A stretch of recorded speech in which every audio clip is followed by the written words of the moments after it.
आज कन्हैया से वो गोपियां कहती है, हे गिरधर, आपके इस ब्रज मंडल में आने से यह ब्रज भूमि जो है ये वैकुंठ से भी पावन हो गई है। ब्रज मंडल वैकुंठ से भी पावन हो गया है। क्यों? क्योंकि उस वैकुंठ को आपके चरणों के स्पर्श प्राप्त नहीं है। आप तो वहां पर पादुका पहनते हैं, धारण करते हैं, पर आप इस ब्रजमंडल में आए तो आप नंगे पांव ब्रजमंडल में आपने विचरण किया है। आपके चरण इस ब्रज को प्राप्त हुए हैं।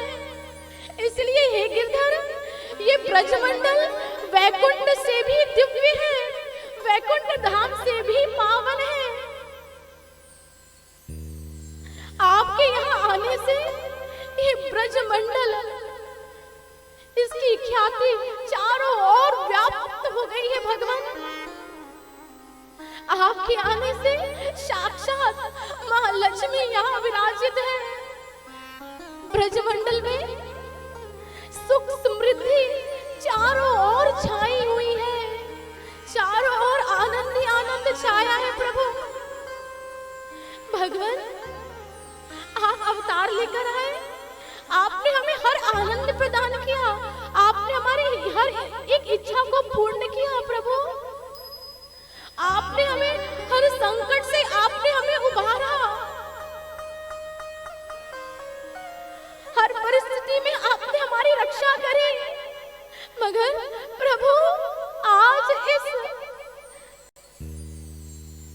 आपने हमें इस क्षण आपने हमें अकेला क्यों छोड़ दिया? प्रभु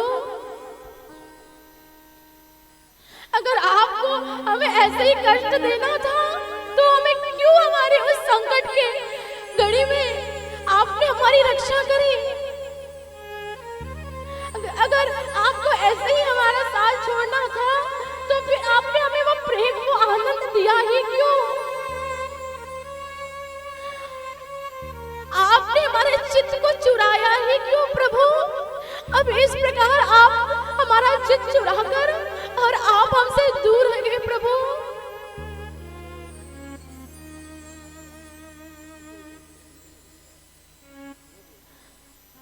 आपका वियोग प्रभु हम सहन नहीं कर पा रहे हैं। भगवान आपके वियोग को हम सहन नहीं कर पा रहे हैं। प्रभु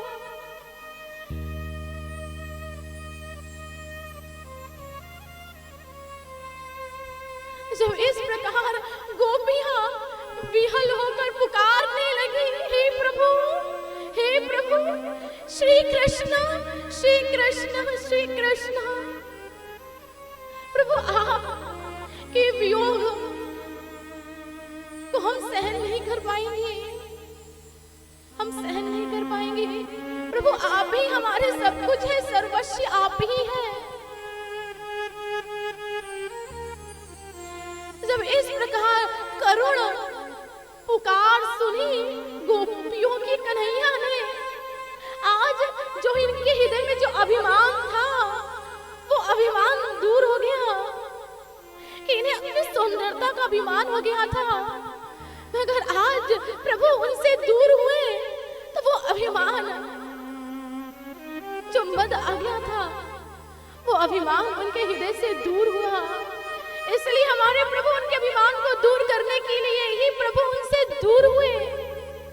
प्रभु कहीं गए नहीं थे, प्रभु उनके बीच ही विराजित थे, पर उन्हें दिखाई नहीं पड़ रहे थे। मगर जब प्रभु ने देखा इनका अभिमान चला गया, अरे ये अपने संपूर्ण इंद्रियों से केवल मुझे पुकार रही है, कृष्ण कृष्ण कृष्ण कृष्ण। अब जब इस प्रकार कृष्ण कृष्ण का पुकार करने लगी तो उन्हीं गोपियों के मध्य में हमारे श्री कृष्ण गोविंद वहीं प्रकट हो जाते हैं। बोलिए बांके बिहारी लाल की जय हो, राधे कृष्ण गोपाल की जय हो। अब वो सब गोपियों ने जब कृष्ण को देखा, किसी ने आके चरण को पकड़ लिया, किसी ने आके हाथ को पकड़ लिया, किसी ने आकर और पीताम्बर को पकड़ लिया, किसी ने आके वस्त्र को पकड़ लिया। क्यों? अरे ये कहीं गिरधर कहीं फिर हमें छोड़कर ना चला जाए, कहीं छोड़कर ना चला जाए। और जिसके लिए वो गोपियां ललायित थी, वह दिव्य महाराज, वो दिव्य महाराज। आरंभ होता है चारों ओर आनंद ही आनंद, चारों ओर प्रकाश। आज देवता भी ललायित है, दर्शन कर रहे हैं कि ये महाराज तो सबके जीवन का लक्ष्य है। आज इन गोपियों को प्राप्त हो रहा है। इस महाराज में केवल गोपियां ही सम्मिलित नहीं हुई, इस महाराज में स्वयं महादेव भी आए। मैया पार्वती जी भी कैलाश से जाने लगी तो भगवान शिव ने भी कहा, प्रिय कहाँ जा रही हो?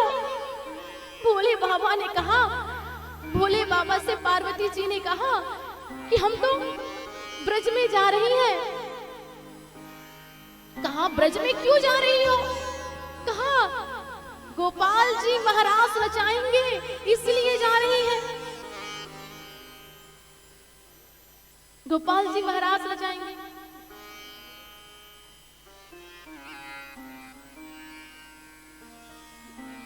तो मैया कहती है, पार्वती जी कहती है कि देखो महाराज में केवल स्त्री का ही प्रवेश है, पुरुष का प्रवेश नहीं है।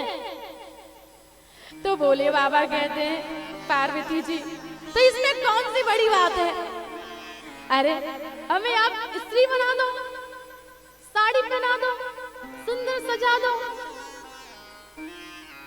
हमें भी ले चलो। पर इस प्रकार हमारे भगवान शिव, भगवान महादेव प्रार्थना करने लगते हैं, अपनी प्रिया से कहने लगते हैं,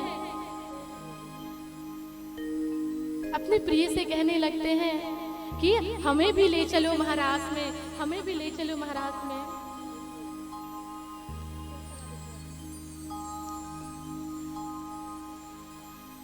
कामदेव आता है। कामदेव विचार करता है, अरे कि हम भगवान श्री कृष्ण अकेले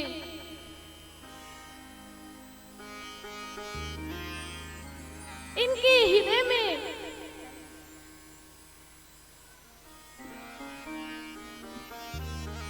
काम भावना व्यक्त करने की चाहत कामदेव में, मगर जो ही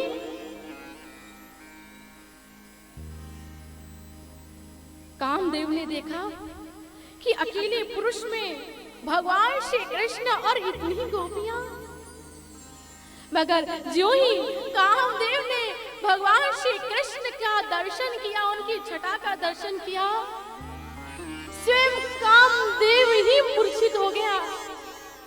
वो क्या भगवान के संग युद्ध करता। भगवान की छटा, भगवान की सुंदरता को देखकर वो तो सर्वेश्वर है, वो तो ईश्वर है, और उस महाराज में भगवान शिव जी का आगमन होता है।